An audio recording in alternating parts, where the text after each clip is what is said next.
Muy buenas noches, mi nombre es Sonia Díaz Granados y saludo a todos los oyentes que hasta ahora se conectan con la 90.4 FM Estéreo al espacio ¿Qué está pasando? Producido y presentado por el Instituto de Paz de la Universidad Distrital Francisco José de Caldas.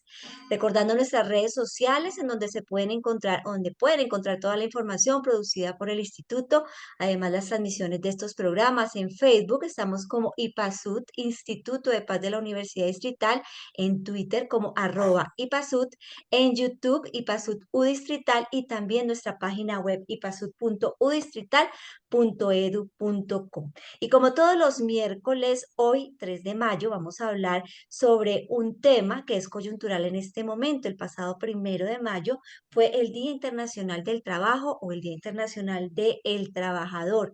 Y pues a propósito de este día queremos abordar un tema interesante y tiene que ver con el futuro laboral de nuestro país, con un gobierno como es el gobierno de Gustavo Petro, un gobierno de izquierda. Y a propósito, pues de como les decía, que fue el lunes el Día Internacional del Trabajador, tenemos un invitado para hacer un análisis sobre este tema, no sin antes saludar a esta hora a Luis del Río, investigador del IPASUD, a quien le damos la bienvenida. Luis, muy buenas noches. Buenas noches, Sonia, y buenas noches para todas las personas que se conectan en este momento a nuestra transmisión. Y como bien tú lo comentabas, hoy estaremos hablando del movimiento obrero en Colombia. Vamos a hablar un poco del sindicalismo y de las expectativas que tienen los trabajadores frente a este gobierno actual y las políticas que vienen implementando. Como tú lo mencionabas, el lunes pasado fue 1 de mayo y pues es importante porque es un día en el que se conmemoran las luchas obreras. Ese día, digamos, es seleccionado porque en 1886, le cuento un poco a la gente que obreros de la fábrica McCormick en Chicago, Estados Unidos, salieron a protestar reivindicando la jornada de 8 horas. En ese momento la jornada era de 12 a 18 horas y pues digamos que fueron víctimas de una violenta represión. Entonces por eso es que este día es conmemorado como un día importante para los trabajadores y para los obreros del mundo.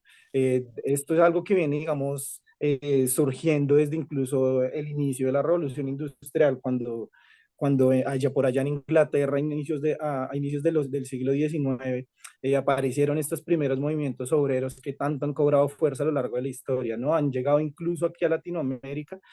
Hay países donde, digamos, estos movimientos se han afianzado muy fuertemente en la sociedad. Argentina es un lugar donde particularmente, digamos, el movimiento obrero es bastante fuerte. Así que es bastante interesante para nosotros plantearnos cuáles son las expectativas y qué puede pasar con este movimiento aquí en Colombia, ¿no? Porque pues como tú lo comentabas, estamos en un primer gobierno de izquierda, es la primera vez que un presidente de izquierda toma el poder, así que pues hay muchas expectativas y muchas oportunidades frente a las cuales es muy interesante dialogar, ¿no? Y como tú lo venías comentando, hoy tenemos con nosotros a William Reyes Morales.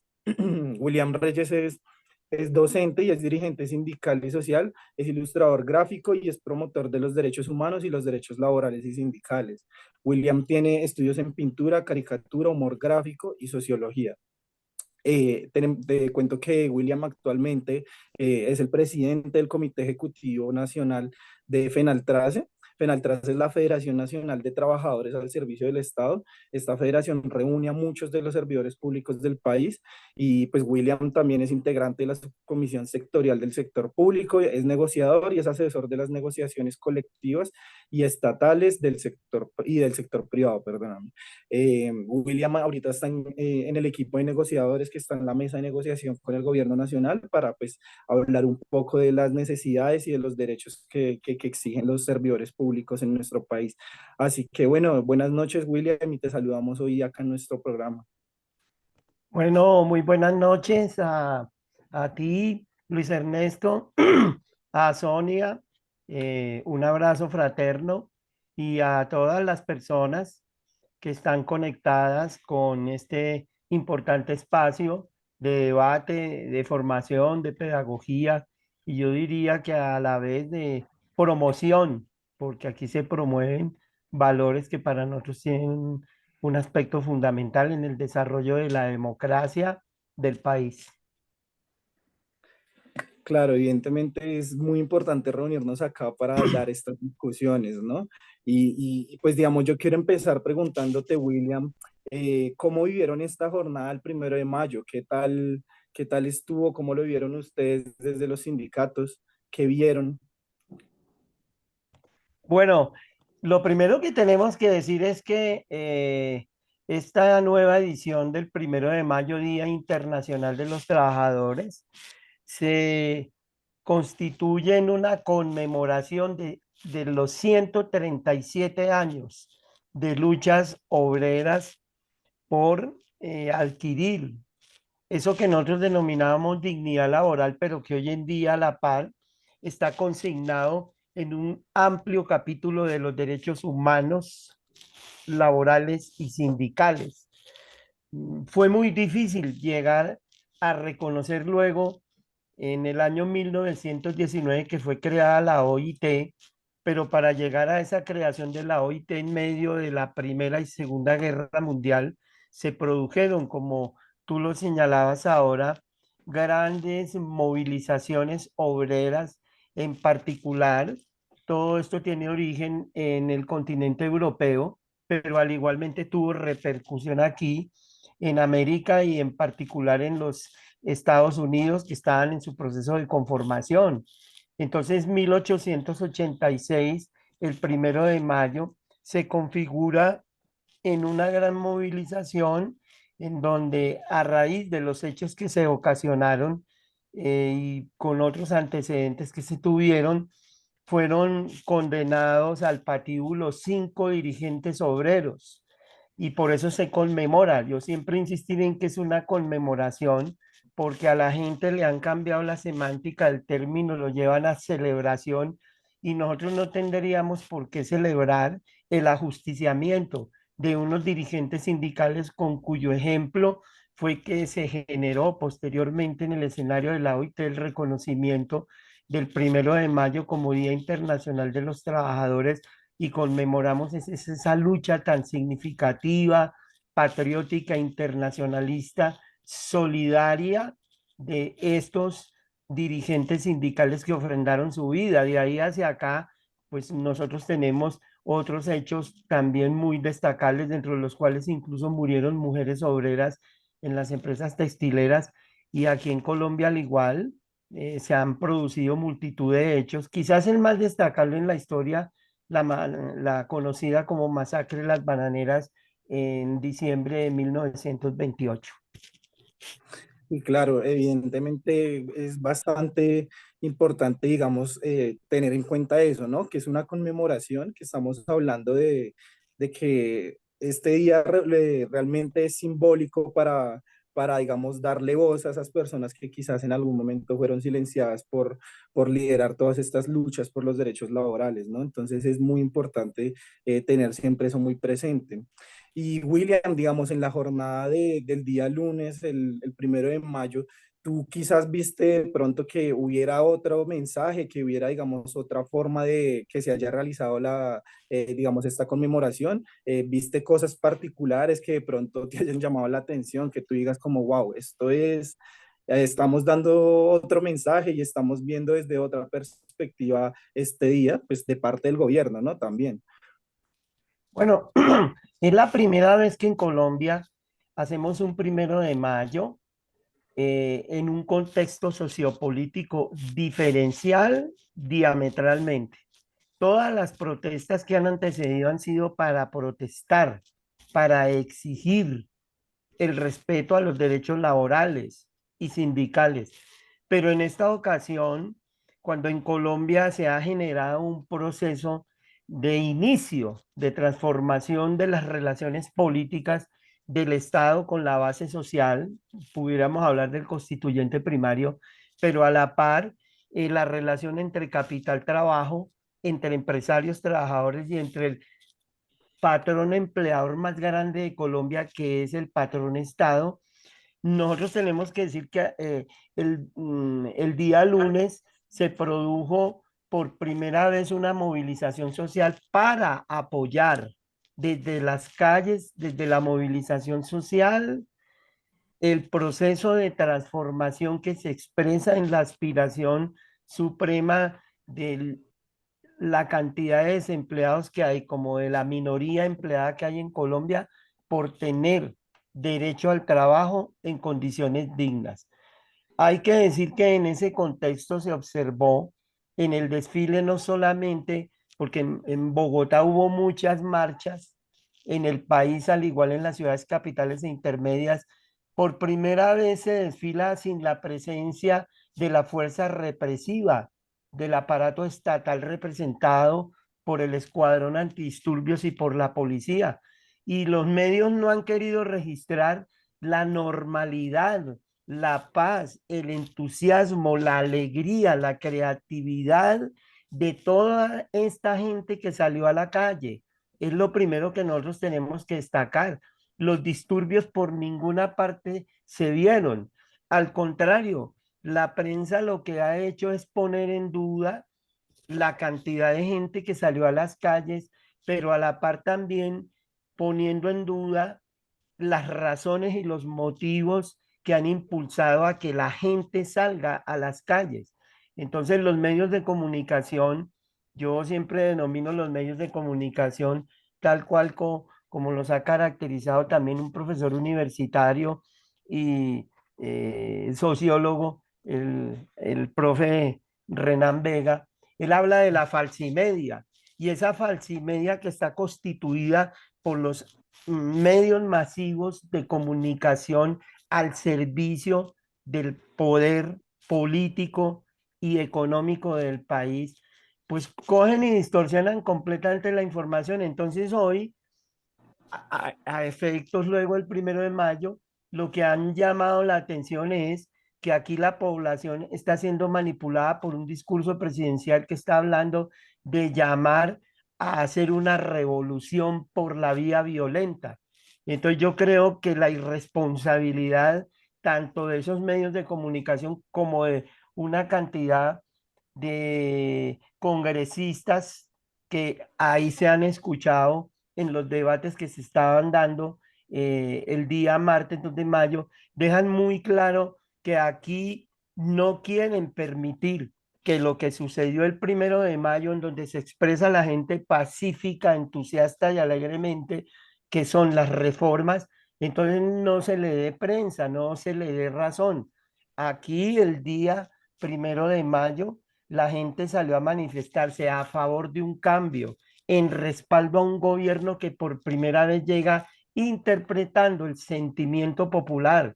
En el caso de los trabajadores, identificándose con una reforma laboral, una reforma pensional, una reforma a la salud y una reforma agraria que va a garantizar unas condiciones, en primer lugar, de dignidad laboral y en segundo lugar, de ir resolviendo la crisis social. En Colombia hay más empleados en las ciudades, hay más desempleados en las calles de las ciudades y del campo que empleados. Y los empleados son minoría y eso es violencia social. Claro, usted toca dos temas, William, que uno pues es esa puesta en escena, ese discurso del presidente Gustavo Petro, pues critica a los medios de comunicación que no han dejado ver, como usted lo dice, esa manifestación pacífica, ese vuelco, esa masa de personas que estuvieron ahí apoyando al presidente Gustavo Petro, pero también se han centrado los medios de comunicación y yo quiero que usted me hable, y lo ha tocado usted hace un instante un poco, acerca de ese discurso. Él llama de una revolución y una revolución en el sentido de que si no se apoyan estas reformas, tanto la reforma a la salud, pensional, laboral, digamos que no va a haber un cambio. Entonces, hablemos un poco de ese discurso, de las palabras también que él expone en la Plaza de Armas el pasado primero de mayo, que usted lo dice, pues es una revolución porque hay un cambio. Y ustedes como sindicalistas, William, ¿creen que realmente va a haber un cambio, una revolución laboral en este país? Para bien de los trabajadores, no solo los trabajadores formales, sino los trabajadores que están en la informalidad, que son más o menos el 50% de nuestro país. Pues esa es la esencia del debate. A uno le produce mucha hilaridad ver que desde que fue proferida la Constitución del 91, hay un artículo, el 53, que establece una obligación es una norma constitucional, que el Estado asuma la responsabilidad de promover un estatuto del trabajo. Y hoy en día, cuando Gustavo Petro, la vicepresidencia Francia Márquez, en plena campaña promueven el estatuto del trabajo, se ganan las elecciones, llegan a posesionarse, entonces ya no se puede hablar de estatuto del trabajo, sino de una simple reforma laboral, porque el estatuto de trabajo que data desde los años 50 y que corresponde a una concepción de orden económico internacional promovida a raíz de las dos segundas guerras mundiales, y en donde ese estatuto del trabajo fija las condiciones de relación laboral, pues uno lo que tiene que entender es que ahora con la Constitución del 91, cuando en el artículo 53 se dice nuevo estatuto del trabajo, aquí los dueños de las empresas, los grandes gremios, no han permitido desde el Congreso que haya un estatuto del trabajo, han incumplido la norma constitucional, es decir, es una deuda. Y ahora cuando la deuda, un gobierno elegido popularmente, integrado de una manera amplia por sectores de oposición, no son sectores todos de izquierda, eso también hay que aclararlo, porque aquí dicen un gobierno de izquierda, porque llegaron algunos sectores de izquierda. Este no es un gobierno de izquierda, este es un gobierno profundamente progresista. Y entonces en esas condiciones dice, vamos a cumplir el artículo 53. No, entonces lo que va a haber es una reforma de carácter laboral que incluso tiene la obligación de partir desde las primeras leyes que corresponden a una concepción del modelo económico neoliberal, desde la primera ley, la ley 50, y de ahí vienen una serie de leyes concatenadas, entre otras la 789 del 2002. ¿Qué es lo que vamos a recuperar? Aquí la reforma laboral no va a ser revolución. Aquí no puede haber revolución en una norma que dice que si hace 100 años se lograron las 8 horas de trabajo y en Colombia con la ley 789 del 2002 se aumentó la jornada laboral a 12 horas, le quitaron 4 horas extras a todos los obreros y trabajadores que son los que viven del salario mínimo, y que ese robo de esas 4 horas extras diarias que no les volvieron a pagar está promediado en que un trabajador de un salario mínimo desde el año 2002 a hoy, o sea, 21 años después, perdió 35 millones de pesos. Eso es lo que se va a rescatar, el pago de las horas extras, jornada laboral de 8 horas, contrato laboral con plenas garantías de orden prestacional, de orden social, de orden pensional. Se va a través de la nueva reforma laboral, e insisto, no es estatuto del trabajo, es reforma laboral, que Petro lo ha dicho muy claro, y la ministra de Trabajo, que además fue dirigente sindical de la Central Unitaria de Trabajadores, y ella fue presidenta de FECODE. Entonces, ahí podríamos decir la profesora Gloria Inés Ramírez, pero esta ministra también ha tenido muy claro que hay que trabajar por el contrato de trabajo en el sector rural. Es que en el sector rural los campesinos todavía viven en la época feudal, casi que como esclavos. Entonces, en normalizar la relación laboral en el campo, reconocer las jornadas de 8 horas, pagarle su seguridad social al campesino, a la campesina, eso no es revolución, eso es adecuar la estructura de este Estado que sigue siendo feudal a una concepción liberal, a un contrato social que los países europeos tienen hace un siglo, que en Estados Unidos existe hace mucho tiempo, y en donde las relaciones entre Estado y trabajadores se hace a través de los sindicatos. Aquí han convertido a los sindicatos en unas organizaciones sujeto de persecución, tanto jurídica como paramilitar. No es gratuito que Colombia sea un país que registra el más alto número de dirigentes sindicales asesinados. Creo que la JEP acabó de confirmar que son aproximadamente 3.104 dirigentes sindicales asesinados en Colombia, sin contar los del siglo pasado. Entonces, nosotros sí creemos que aquí lo que significa ajustar las relaciones laborales a través de una reforma laboral no alcanza a llegar a la aspiración que teníamos de un estatuto del trabajo. En el estatuto del trabajo, para que ustedes se sorprendan, sigue existiendo normas como el artículo 416 que dice que los empleados públicos no tienen derecho a negociación colectiva. Nosotros la hemos logrado porque la nueva constitución habló del artículo 39, derecho de asociación sin restricción, y el 55, derecho de negociación también sin restricción. Es ahí donde nos hemos amparado, pero los artículos del Código Sustantivo del Trabajo, que son de la dictadura militar de Rojas Pinilla, siguen vigentes. Y eso hay que reformarlo. Eso no es revolución, eso es simplemente coger y adecuar a las condiciones de la Constitución del 91, una Constitución de 1886 que era una constitución profundamente clerical, tradicional, conservadora y autoritaria.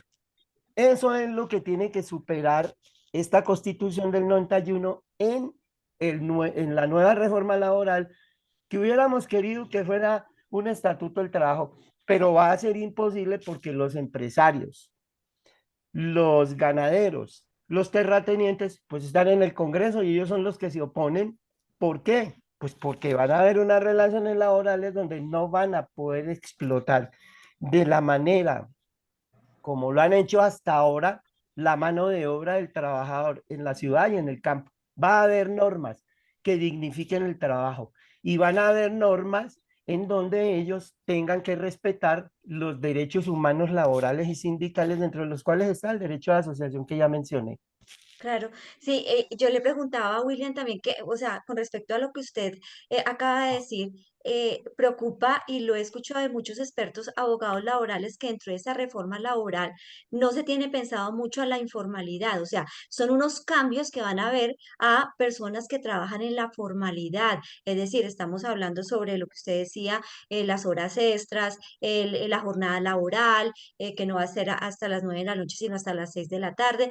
Pero en la formalidad, en la informalidad, ¿dónde quedan estas personas que viven del día a día, del rebusque? ¿Qué va a pasar con ellos? Porque eso es lo que más preocupa, que no está bien sustentada dentro de esta reforma laboral del presidente Petro.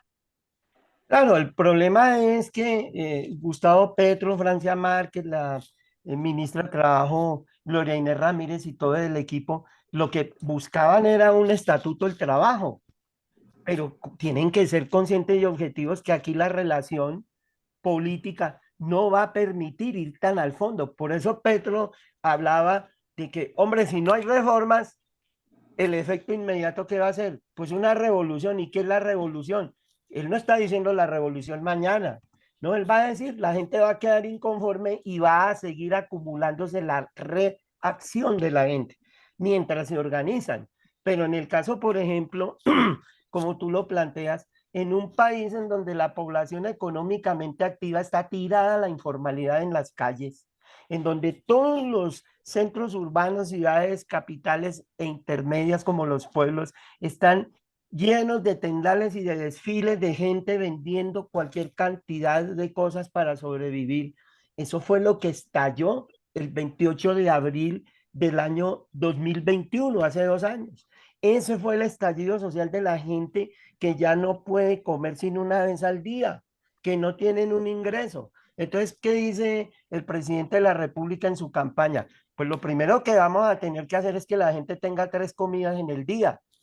Dos, ¿qué vamos a hacer con toda la informalidad? Él lo ha dicho, este es un régimen capitalista y el capitalismo aquí hay que desarrollarlo, seguimos en la época feudal. Imagínense que hoy están hablando, que Petro está hablando de revolución y Petro lo que está diciendo es hay que desarrollar el capitalismo. Eso no lo dice ningún clásico dirigente de izquierda.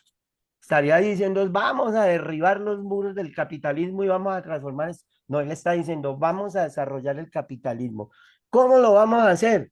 Los que tienen empleo tienen que tener unas condiciones acorde con las normas internacionales, porque es que hasta la misma OCDE está pidiendo que aquí haya regulación laboral. Los mismos TLCs firmados con Estados Unidos impusieron que aquí hubiera unas normas laborales acorde con la legislación internacional, por lo menos con la OIT. Entonces, para los que tienen trabajo en el sector público, en el sector privado, que tengan contrato de trabajo con plenas garantías. Que en el caso del sector público como en el sector privado, la prestación de servicios por contratos de carácter civil se acabe y que todo se vuelva contrato laboral, porque entonces no va a haber tercerización laboral. Eso hay que acabarlo en el sector público, en el sector privado. En el sector público, la tercerización laboral, los contratos a través de esas plantas paralelas, eso se ha convertido en un tráfico de influencias, cuoteo político. Hoy en día hay cerca de 3 millones de contratistas en el Estado y todos le tienen que pagar vacunas a los caciques políticos que los ponen allí.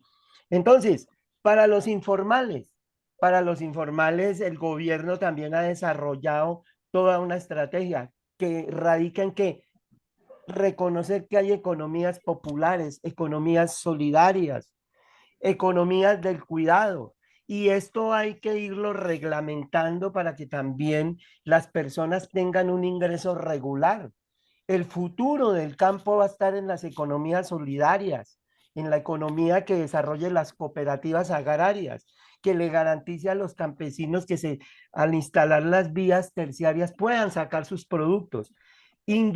Petro ha hablado de industrializar el país. Colombia dejó de ser un país semi-industrial porque Colombia tenía textileras, tenía cantidad de empresas intermedias. Hoy en día todo el empleo está soportado en las MIPIMES y las MIPIMES en promedio no pueden emplear más de 10 personas porque no alcanzan. Y las grandes empresas no se han ido del país y no estaban en comunismo, se han ido porque simplemente buscan otros mercados. Entonces, aquí hay que empezar a generar unas garantías de ingreso, es lo primero, y regulando el sistema de crédito. Ahí el sábado el gobierno nacional instaló ya un programa de tránsito hacia el Banco Agrario para que la gente tenga acceso a créditos al 2%, decía el gerente de la Caja Agraria, cuando la gente en las calles, los que están en la informalidad, son los clientes de todo el sistema de gota a gota, detrás del cual se mueve, son empresas completamente fraudulentas y entre otras el paramilitarismo. Entonces, todo esto es un esquema de orden económico que apunta hacia garantizar que la gente tenga empleo, tenga ingresos y vaya formalizando todos sus procesos de emprendimiento. Claro, William, y entonces digamos que ciertamente aquí en Colombia lo que necesitamos es, como bien tú lo dices, en cierto modo ajustarnos a la normativa internacional, digamos, garantizar que esos mínimos que ya son reconocidos internacionalmente como lo necesario para garantizar los derechos de los trabajadores, pues realmente se instale acá. Y pues frente a eso, afortunadamente, pues ciertamente sí hay un cambio, o sea, se están viendo, digamos, voluntades y digamos, el hecho de que allá en el ministerio también esté una de las personas que haya liderado estas luchas, que haya estado en cabeza de los sindicatos, pues también es un mensaje muy importante, ¿no? Y tú mencionabas un término que es la negociación colectiva, uno de los logros que pues se ha logrado, que viene de antes de este gobierno incluso.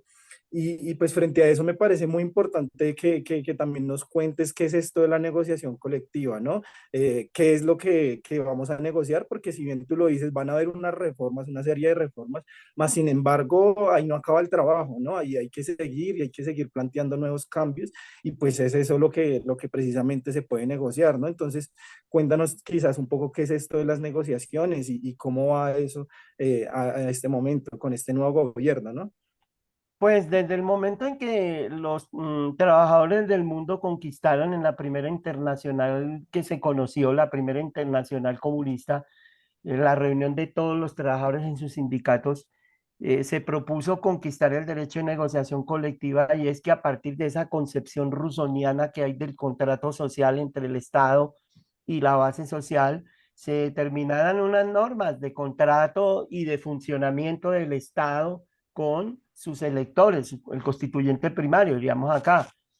La negociación colectiva para nosotros es fundamental porque es avanzar más allá de lo que el Estado ha definido como normas regulatorias y es a través no de la negociación, porque nosotros los trabajadores estatales, por ejemplo, hasta el año 2012 tuvimos una norma que regulara la relación de negociación colectiva. De ahí hacia atrás, todas las cosas se han ganado es en lo que denomina otro sociólogo el hecho social, las acciones sociales, que era de pronto lo que a mismo hablaba el presidente en su discurso. La gente, las masas salen y generan hechos. Y es a partir de esa concepción de hacer la norma a través de la costumbre que decía Weber, pero la costumbre también se genera a través del hecho. Y ese hecho social es el que ha conducido a que, por ejemplo, FECODE, los maestros, tengan un estatuto docente desde los años 60 y no habían normas de regulación laboral para negociación colectiva. ¿Cómo se hicieron las negociaciones? De hecho, al albur de una huelga, de un paro, de una gran movilización nacional y el Estado se tuvo que ver obligado a sentarse con los que estaban haciendo protesta y negociar. ¿Y qué negociaron? Un estatuto docente. ¿Y qué era un estatuto docente? Pues una norma que regulara la relación laboral entre maestro y Estado. No se la aplican al sector privado, porque si hay gente explotada en el sector educativo son los docentes del sector privado. Esto en todas las instancias, ¿no? Básica primaria, básica secundaria, universidades, en fin. En el caso de los trabajadores del sector privado, pues la situación para ellos es más calamitosa, pues porque es que el sector privado está enfrentado a un empresariado en donde en muchas partes el empresariado ha unido sus intereses con las empresas multinacionales, con las transnacionales, han aparecido, como en el sector agrario, nexos de esos empresarios con grupos paramilitares y por eso es que han asesinado tantos dirigentes en zonas como Urabá, como la zona bananera. La masacre de las bananeras fue eso, un ejército al servicio de una multinacional que era la United Fruit Company, abuelita de la chiquita Brands que está hoy en día en Urabá, y mataron una cantidad de gente que, entre otras cosas, por ahí la senadora María Fernanda Cabal dijo que eso era una mentira, que eso era un mito. Parece ser que ya no se ha leído este librito, que lo consigue uno por ahí, los agaches en la séptima. Es el discurso de Jorge Eliezer Gaitán sobre la masacre de las bananeras. Jorge Eliezer Gaitán fue el que hizo el debate sobre el asesinato de todos esos campesinos y dirigentes sindicales. Y entonces, la masacre de las bananeras es lo que muestra que en el sector privado no admiten que hayan dirigentes sindicales, los van asesinando. Entonces, en el sector público, pues tenemos una relación diferente, pero en unas condiciones todavía en términos legales precarias. Es bueno que la gente sepa que hacemos paros, que hacemos todas estas protestas, pero que el derecho de negociación en el sector público no tiene las garantías plenas, que es lo que se quiere lograr a través de la nueva reforma laboral. Entonces la negociación colectiva para nosotros se convierte en un espacio de diálogo social que además está arreglado por la Constitución, diálogo social que implica directamente una relación en términos bipartitos y paritarios entre el patrón Estado o entre el empleador del sector privado y los representantes o voceros de los sindicatos. Lo que pasa es que entonces en el sindicalismo desde el mismo momento en que nació, pues han hecho todos los esfuerzos por dividir, por a través de prebendas comprar dirigentes sindicales y todas estas prácticas con el paso del tiempo fueron corrompiendo al movimiento sindical. Entonces hoy en día tenemos en Colombia grandes dificultades para tener un movimiento sindical sólido, unificado, con una conciencia de trabajadores, una conciencia de clase, con un espíritu de estar ligado a toda esta gente que no tiene nada en las calles. Ustedes pudieron ser testigos del paro nacional del 28 de abril de hace 2 años y los que menos salieron fueron los sindicatos, muy acomodados en sus propias reivindicaciones. La que estaba peleando en la calle, en la primera línea, era la gente que no tenía nada. Entonces ahí hay un sector del movimiento sindical que mantenemos una cercanía con todo ese sector desempleado porque nos parece que la realidad de hambre, de pobreza y de desprotección, a nosotros los que representamos un sector que tiene por lo menos una estabilidad laboral, tiene que sensibilizarnos porque ese es un principio internacional y humano, la solidaridad. Claro, y digamos, a propósito de esto que tú mencionas, creo que, digamos, el gobierno tiene una tarea demasiado grande y demasiado importante que es precisamente reconciliar o, bueno, por lo menos poner en diálogo a, digamos, estos dos sectores, ¿no? Digamos, ya sabemos que el gobierno, el Estado y los servidores públicos están sentados en negociación, están dialogando, pero pues es importante también involucrar así como al empresariado, también al sector de lo informal, ¿no? Entonces creo que es importante, digamos, para este gobierno ser alguien que tienda lazos, que tienda puentes para poder, digamos, garantizar mejores condiciones laborales.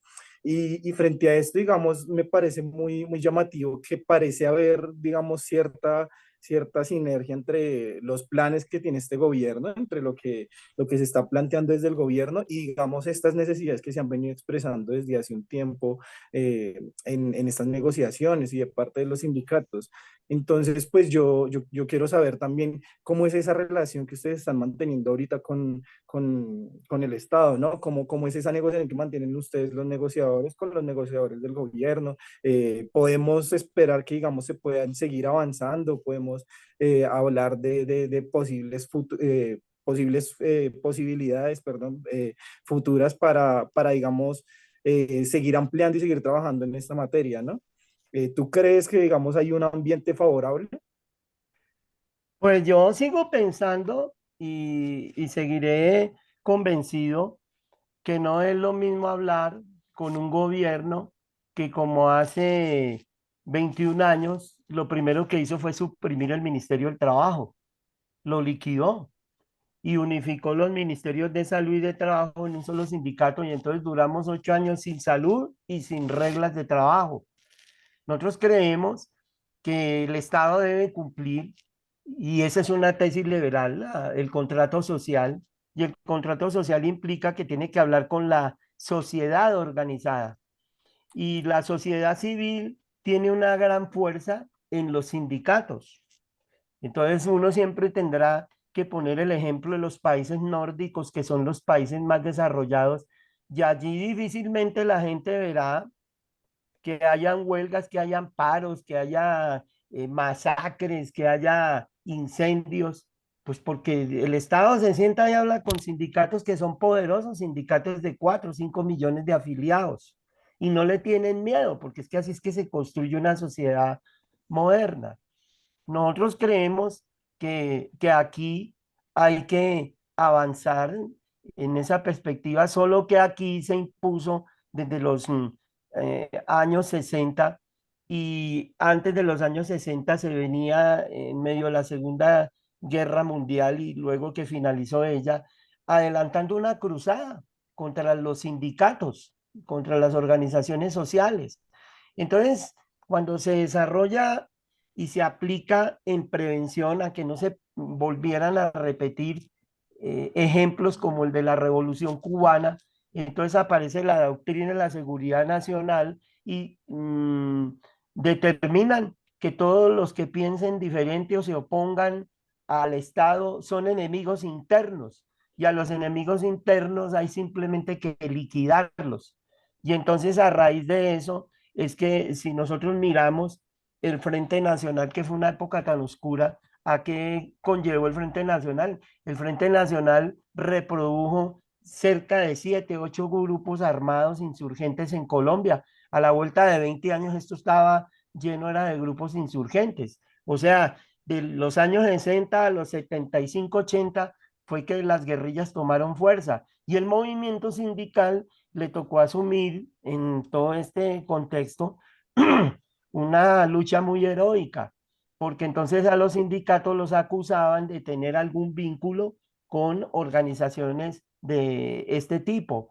Entonces aquí esa concepción tan estrecha de las clases dominantes en el Estado han hecho que derechos como los sindicales pues sean tan constreñidos, tan limitados y que fácilmente en el sector privado, en los grandes enclaves mineros como Cerro Matoso, como Barranca Bermeja, como la zona de Antioqueña, en donde hay varias cementeras, pues han matado a los dirigentes sindicales. Entonces, uno tiene que poner en claridad este tipo de situaciones para entender que aquí lo que ha habido, pues es una persecución abierta y criminal contra todo el que tenga una manera diferente de pensar. Y en esto hay que incluir a los estudiantes, hay que incluir a los maestros universitarios. Aquí hay universidades que les han arrasado con varios de los compañeros maestros. Hay que señalar a los jueces de la República. Aquí en los años 80 mataron muchos jueces, a los periodistas, a los dirigentes sindicales. Entonces, si todo este contexto, en este contexto, asesinan y asesinan gente, ¿eso qué muestra? Que hay un Estado que permite que este tipo de prácticas se den y que al final del camino, desde que comenzaron con los años 50 con la chulavita a hoy, esto no ha parado, simplemente se transformó y tenemos ejércitos completos combatiendo a los dirigentes sociales, hoy en día a los que han firmado la paz. Entonces, es lo que invita el presidente Petro en su discurso. Hombre, paremos esto y sentémonos y hablemos. Cuando yo hablo de paz total, hablemos con todos, obviamente identificando a cada uno y dándole el tratamiento que la juridicidad le da a cada uno. Pero no podemos seguirnos matando, ni el futuro de los compañeros jóvenes tiene que ser el de o se vuelve bandolero, o se vuelve sicario, o se vuelve guerrillero, o se vuelve paramilitar. La única manera de combatir eso, ¿cómo es? Pues abriendo universidades y generando condiciones de empleo para que los que se están graduando no tengan que irse fuera del país a trabajar. William, ¿usted cómo ve el futuro de esta reforma laboral? ¿Usted cree, pues, con todo ese ambiente que hay en el legislativo, con ese antecedente de lo que está pasando con la reforma a la salud, cree que va a seguir adelante, cree que va a ser aprobado?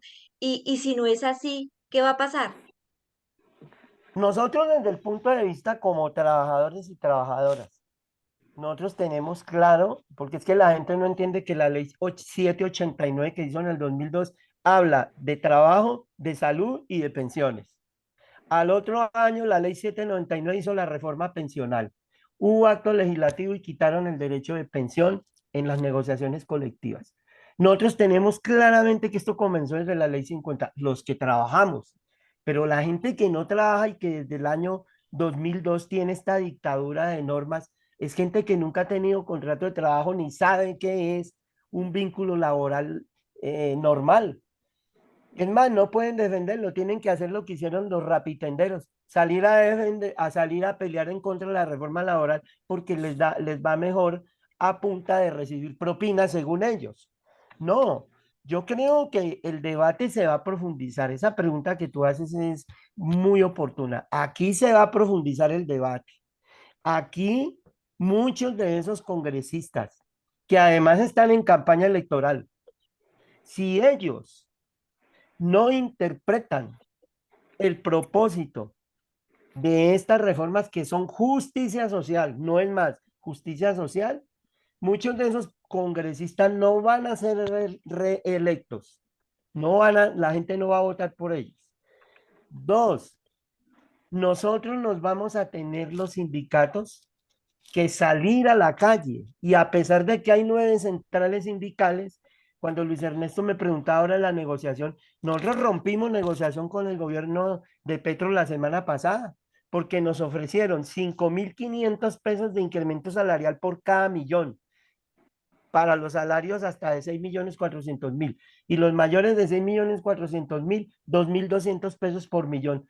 Nosotros le dijimos, quédense con su propuesta, nos paramos. Pero esto no es un lenguaje dentro de lo laboral de cambio. Esto es seguir con las mismas normas del modelo neoliberal. Y creemos que a pesar de que las normas del modelo neoliberal, como la 617 y otra ley de regla fiscal a mediano plazo, no las van a cambiar, nos toca presionar. Entonces ya nos presentaron una nueva fórmula más cercana a las aspiraciones nuestras. Pero aquí nos toca salir a la calle. Lo digo como sindicalista, como dirigente de tantos años. Nosotros todo lo que hemos conseguido es en la calle. Por eso puse el ejemplo de los maestros. Los maestros consiguieron un estatuto en los años 60 sin ninguna protección, ni ninguna norma. Hoy que tenemos normas, convenios de la OIT, entonces nosotros podríamos hacerlo con la movilización social. Y esos congresistas, y trabajando pues con la bancada del Congreso que está a favor de estos postulados. De ahí hacia allá, al pueblo, y en eso nos identificamos con el presidente, nos toca seguir resistiendo, nos toca seguir en las calles protestando, pero obviamente en un contexto distinto. No estamos protestando contra el gobierno, estamos defendiendo lo que el gobierno quiere hacer y nos va a tocar dirigir todas las baterías contra el Congreso de la República. Este Congreso de la República es un Congreso que está de espaldas a la gente.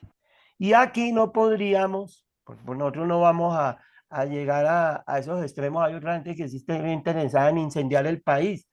Porque entonces incendiar al país, ¿a quién le serviría? Pues a los que siempre han vendido el propósito de la guerra como alternativa. Y nosotros creemos que aquí, y en eso tiene razón también el presidente, esto toca resolverlo hablando, negociando, avanzando y no atendiendo los discursos incendiarios de la gente que de la extrema derecha están llamando es a salir a defender las instituciones. ¿Cuáles instituciones? Ellos mismos están en contra de la negociación colectiva, el diálogo social. Claro, y digamos, entonces hay que seguir manteniendo quizás desde esos dos ejes, ¿no? Hay que seguir saliendo, como tú lo mencionas, hay que seguir saliendo para hacerse notar, para poner estas discusiones, digamos, dentro del debate público. Más sin embargo, pues es muy importante que las negociaciones y que sea el diálogo el gran mediador de esto, ¿no?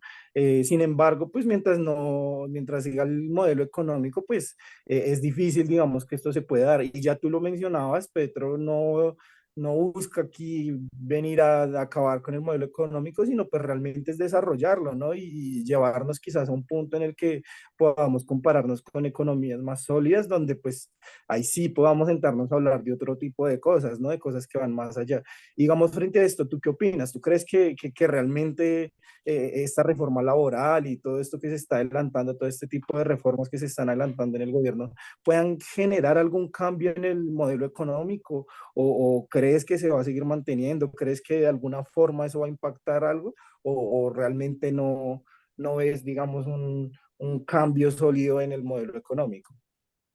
Es que a uno no lo pueden convencer ni los empresarios ni el gobierno cuando se sientan ahí, que es que si a la gente le echan más plata en el bolsillo, porque le van a pagar 4 horas extras diarias, porque es que es la avaricia al extremo. ¿Quién se va a enriquecer con 4 horas diarias? Se enriquecieron ellos. El trabajador no. El trabajador va a vivir al día. Lo que pasa es que va a tener unas mejores posibilidades de resolver sus problemas en la familia. Entonces, aquí siempre nos han metido a nosotros el cuento en las mesas de negociación que aumentar el salario genera más desempleo. La ley 789 fue creada para generar más empleo. Y si ustedes revisan las cifras, hasta ahora este gobierno empezó a bajar al 10% el desempleo. Cuando Duque se fue, los máximos dígitos de desempleo se produjeron en el gobierno de Duque. Sobrepasaron la cifra única porque iban en 9% y pasaron al 12, 15%. Entonces, lo primero que aquí hay que resolver es generar empleo productivo. Y en generar empleo productivo es, como lo decíamos antes, que haya un apoyo a las MIPIMES.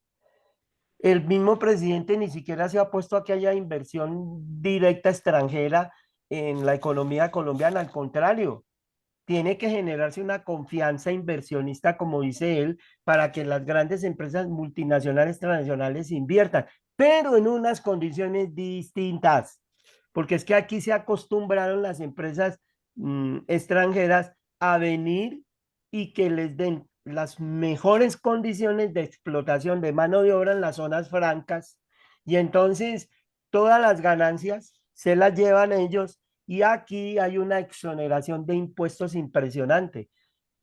Eso en la reforma tributaria, eso fue un debate. Y aquí estaban defendiendo es que los que tengan gran capital, pues tributen menos. No, la justicia social comenzó cuando se dice, no, señor, el que más tiene, más tributa.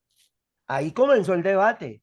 Y prosigue el debate cuando entonces se habla con los gremios y los gremios no quieren aceptar que les determinen unas condiciones que también la OCDE, que también los organismos multinacionales que le prestan plata a Colombia han definido que claro que sí, Colombia tiene que ajustarse a unos parámetros internacionales. El salario mínimo, el salario mínimo, ustedes recordarán a la vicepresidenta de Colombia en el gobierno anterior diciendo que ustedes los universitarios tenían que salir de la universidad y durar hasta 5 años ganando el salario mínimo. Entonces, aquí tienen que haber unas condiciones reguladas. Entonces, nosotros lo que hemos dicho es, el salario mínimo es una medida que pusieron ellos mismos para el precio de la mano de obra. Y entonces querían bajarle al salario mínimo. Ya no cumplen ni siquiera las condiciones del salario mínimo porque querían imponer el contrato por horas. Por eso nos opusimos nosotros al contrato por horas, que era el contrato que estaba fomentando el gobierno de Duque. Entonces, ahora que se negocia un salario mínimo en un porcentaje que va avanzando hacia la progresividad, viene entonces en el caso del sector estatal también el ajuste salarial. Entonces, el debate también tendrá que ver con esas mediciones que hace una entidad como el DANE, pues que también corresponde a esos parámetros, ¿no? Uno, por eso siempre la gente pregunta, bueno, ¿y el DANE dónde es que hace mercado? Porque la gente no entiende por qué salen esas cifras, mientras que uno va, como yo decía en la negociación, no hablemos tanto en macroeconomía, hablemos de la microeconomía. Usted me está ofreciendo, porque ese fue la delegación del ministro que salió, el doctor Ocampo, usted me está ofreciendo, señor viceministro, 5.500 pesos por cada millón, 5.500 pesos no alcanza para una bolsa de leche hoy, no alcanzan, porque yo hago mercado todos los días. Le dije, entonces esto no se justifica. Ahora, ustedes dicen hasta 6 millones y 6 millones serían 33.000 pesos. 33.000 pesos son 1.100 pesitos diarios, no alcanzan ni para un transporte en Transmilenio. Esa es la microeconomía. Ustedes hablan de la gran economía favoreciendo al Estado. Nosotros tenemos que hablar del que tiene que, ya no monta en Transmilenio porque el Ale es muy caro, entonces compra bicicleta y anda en bicicleta. Estas son las cosas, así es que hay que hablarlo. Entonces, en la negociación, esto se nos convierte a nosotros en un debate del diario y cotidiano vivir de la gente. Sí, que debe ser así, o sea, ver la realidad, lo que viven las personas, los más necesitados, los que no tienen ahorita un empleo, esos jóvenes que quieren salir a ese mercado laboral, que si estudian, pues que ese estudio durante todo ese tiempo sea recompensado con un trabajo formal, pero que con un trabajo que realmente represente lo que ellos han estudiado, porque pues eso es lo que aspiramos con una reforma laboral, ¿no? También el cambio de ese contrato de prestación de servicios que alguna vez entrevistando también a un analista, un abogado laboral decía, eso es un contrato informal, ustedes son las personas que trabajan como contratistas, son informales prácticamente porque no tienen esos beneficios laborales que pues tiene una persona que es de planta. Pues esperemos a ver qué pasa. Yo para finalizar quiero preguntarle, William, acerca de ¿cómo representaría usted gráficamente lo que pasó el pasado 1 de mayo, el Día del Trabajador, con este discurso de Petro, ya que usted es caricaturista, usted es humorista gráfico? Yo, yo honradamente miraba lo que pasó y después veía las reacciones de los congresistas, que son los que ahora dicen que hacen oposición inteligente, de inteligente no tiene nada.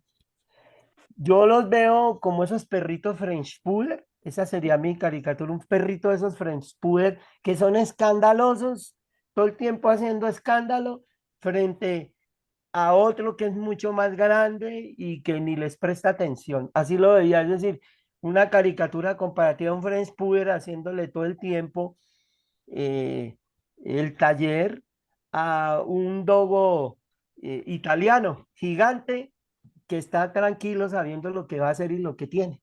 Así está pasando. La movilización social se ha crecido, se ha consolidado.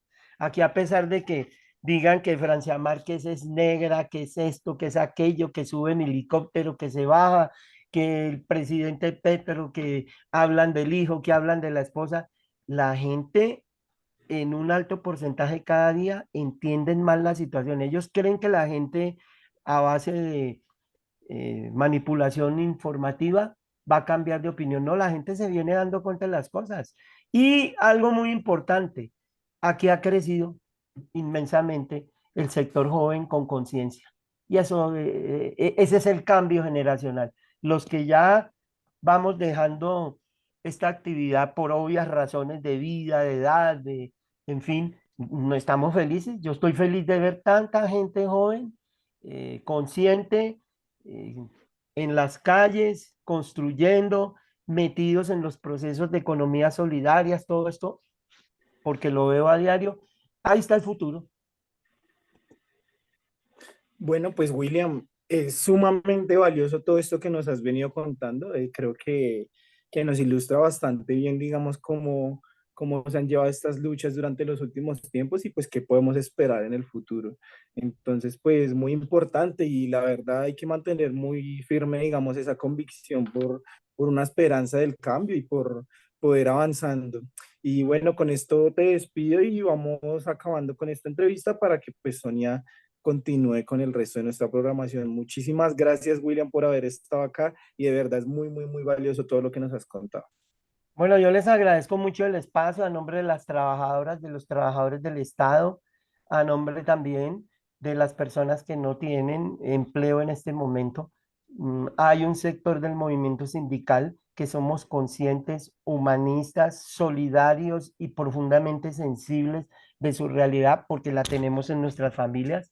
Tenemos gente también que en medio de la pandemia, después de la pandemia, perdieron todo. Entonces, nosotros sabemos que esto hay que construirlo solidariamente, entender que hombres, mujeres, jóvenes, viejos y en particular todos estos niños que están en proceso de formación han tomado conciencia de que hay que salvaguardar el planeta y salvaguardar el planeta implica proteger la vida del ser humano, pero proteger también el ambiente. Y el ambiente requiere que seamos conscientes, que adquiramos conciencia ecológica y desde el momento en que salimos y vemos el maltrato a que se somete la naturaleza, nosotros llamemos la atención de una manera cordial, de una manera consciente, porque aquí vivimos en una selva de cemento, pero esta ciudad, en el caso de Bogotá, hay que seguir defendiendo los espacios verdes y ni más faltaba la lucha por el agua, por los páramos. Esa es una nueva lucha del movimiento sindical que va emparejada al derecho a la vida, al trabajo, a la salud, a la pensión y a la tierra. Ese sería nuestro mensaje. Yo les agradezco inmensamente y pues en lo que estemos para servirles con el mayor de los gustos. Muchas gracias, William, por aceptar esta invitación, por hacer este análisis tan importante de un día que para los trabajadores del mundo es vital, el Día del Trabajador, el Día Internacional del Trabajo, ese reconocimiento de las luchas, de lo que se ha ganado, pero que de lo que falta por ganar a estos trabajadores, sobre todo hablemos de la informalidad, esas personas que ahorita tampoco tienen empleo. Y bueno, muchas gracias entonces a nuestro invitado y nos vamos con invitación o más bien para que los estudiantes tengan muy en cuenta esta convocatoria que tiene el IPASUD para pasantías. Estudiantes de licenciatura en Humanidades y Lengua Castellana, en licenciatura en Ciencias Sociales y en Ingeniería de Sistemas. Los estudiantes que estén interesados en aplicar esta convocatoria deben enviar su hoja de vida a ipasud@udistrital.edu.co. Con la invitación a esta convocatoria, pues terminamos este programa que está pasando el Instituto de Paz de nuestra Universidad Distrital. Muy buenas noches, Luis. Sonia, muchísimas gracias también por compartir este espacio hoy y bueno, pues espero que tengan todas las personas que nos están escuchando también una muy feliz semana y bueno, gracias nuevamente por estar acá sintonizándonos. Una feliz noche entonces para todos nuestros oyentes y nos volvemos a escuchar el próximo miércoles de 8 a 9 de la noche.